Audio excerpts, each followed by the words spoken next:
Bueno, vamos a hablar ahora de la importancia de la actividad física, que la tiene obviamente durante todo el año, pero nos vamos a puntualizar en el verano, cuando hace calor, ¿no? Lo que hay que tener en cuenta, los sí y los no, de hacer justamente deporte en verano. Y para eso lo recibimos a Juan Pablo Novo, licenciado en nutrición y profesor de educación física. Juan Pablo, bienvenido, ¿cómo estás?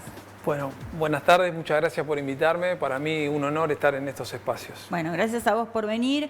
Y bueno, contanos un poco sobre esto, ¿no? La actividad física es clave en la vida de cualquier persona durante todo el año, sea la actividad que sea y la que cada uno pueda hacer. Pero en verano seguramente tenemos que tener en cuenta ciertos consejos, ¿no? Antes de realizarla.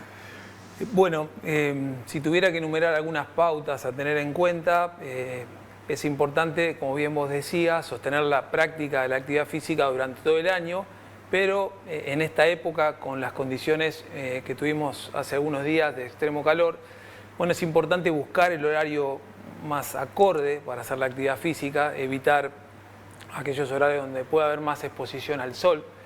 Elegir también prácticas o deportes acuáticos, que es una buena manera como para de seguir haciendo actividad física con otra disciplina, pero sobre todo algo que pueda disfrutar y sostener. Eso es lo más importante.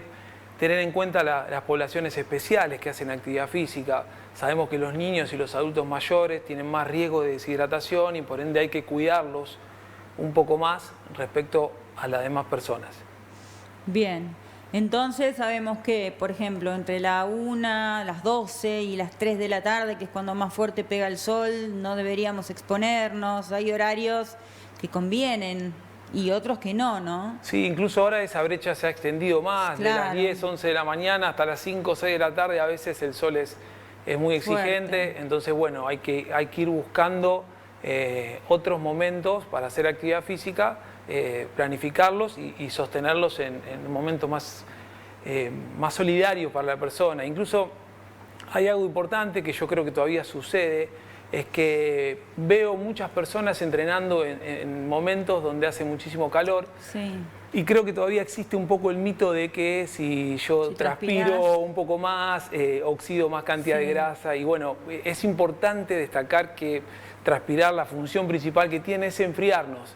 Entonces, para cualquier objetivo que tenga, desde el punto de vista de la composición corporal, de perder grasa y demás, no es algo relevante, ¿sí? Va a ser relevante otros factores. Así que hacer ejercicio simplemente en momentos para poder transpirar es algo que no tiene sentido. Sí, sí, yo he visto gente, ponele, ahora salgo de acá y vuelvo a mi casa, zona de Quintas, caminando abajo del rayo del sol al costado de la ruta y digo, ¿cómo aguantan? ¿Cómo hacen? No, eso es exponerse además... Más allá de hidratarse, decir, bueno, llevo una botella de agua, igual. Sí, sí, son condiciones que le dan un estrés adicional al cuerpo y es un factor de riesgo extra que se puede totalmente evitar. Bueno, y en relación a las actividades físicas, ¿es conveniente hacer lo más liviano? Por ejemplo, bueno, una caminata, entrenamiento funcional. ¿Hay algo que deberíamos evitar? Tal vez algo más fuerte que requiera un poco más de fuerza y con estos calores no podamos hacer. Eso primero va a tener que ver muchísimo con el nivel de entrenamiento de la persona, ¿sí? Hay deportistas de élite que están muy entrenados y sus sistemas están optimizados para afrontar estas situaciones, ¿sí? Pero aquella persona que recién inicia con la práctica de la actividad física y elige cualquier actividad, ¿sí? Eso va a depender más que nada de la intensidad y no del tipo de actividad.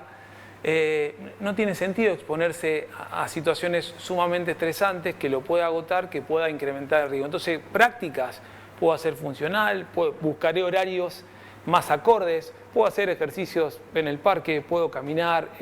Es menos importante el tipo de ejercicio, es más importante sostenerlo y hacerlo. Bien, ¿sí? Bien. ¿Y qué conviene comer, por ejemplo, ahora en verano, antes de hacer ejercicio? Bueno, dos cosas importantes en respecto a lo que tiene que ver con buenas pautas de alimentación. No hay muchas disimilitudes. En realidad, lo relevante es la hidratación, ¿sí? Y quizás también es importante evitar comidas que tengan alta temperatura, porque eso va a incrementar la percepción de calor que yo tenga. Entonces, eso es importante. ¿Qué comer antes de entrenar?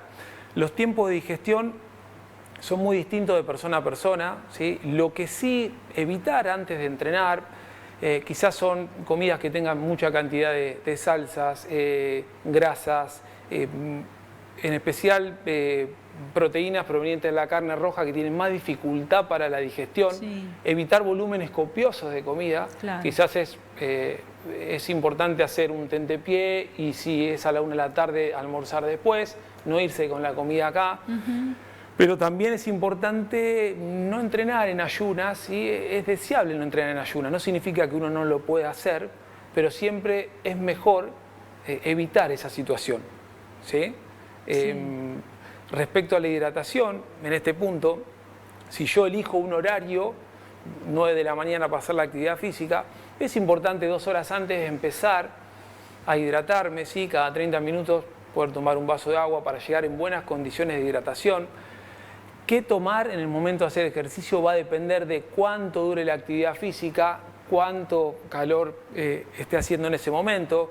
Con actividades físicas de corta duración, menos de 1 hora, muchas veces con agua basta, pero si son actividades de mayor, ¿sí? Duración de 2 horas o donde las intensidades son más altas, ¿sí? Quizás necesite adicionar, ¿sí? Bebidas deportivas o añadir al agua alguna especie de carbohidratos, sales, Sí. para poder reponerme mejor.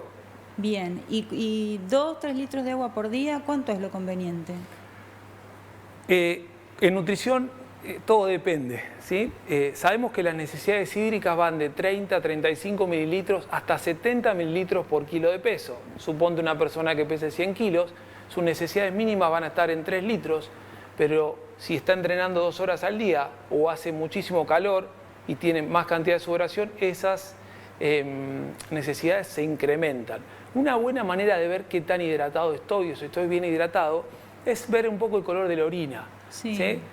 Si mi orina tiene un color más blanquecino, ¿sí? Y está en bastante volumen y no tiene mucho olor, eso está marcando una pauta de buena hidratación. Entonces, la cantidad de litros va a depender. Eso salió de las guías argentinas que recomendaban 6 a 8 vasos de agua segura por día como un mínimo a cumplir. Bien. Y esto también de no esperar a tener sed, ¿no? Para tomar agua, porque dicen que cuando tenés sed es porque ya te estás deshidratando. Leí hace muy poquito en un artículo, es un mecanismo de emergencia. Sí. La sed es emergencia, entonces si yo estoy con sed ya es como que el tanque de nafta me está marcando que las reservas se agotan. Ya ahí perdí el 1 o 2% del peso corporal y ya voy a tener síntomas de deshidratación. Me va a empezar a doler la cabeza, voy a fatigarme antes. Entonces no hay que esperar la sed. Por eso yo decía que en población en los niños y en los adultos ese mecanismo está más retrasado y quizás cuando ya tienen sed están deshidratados. Por lo tanto tengo que, si hago actividad física con niños, establecer pausas de hidratación, ¿sí? y sostenerlas. Lo mismo con los adultos, ofrecer, ¿sí? Buscar espacio de sombra, horarios, pero esos son los 2 grupos poblacionales donde más hay que prestar atención, ni hablar de los atletas de rendimiento que tienen mucho más gasto energético. Muchísimas gracias, Pablo. Gracias a ustedes. Hasta luego. Hasta luego.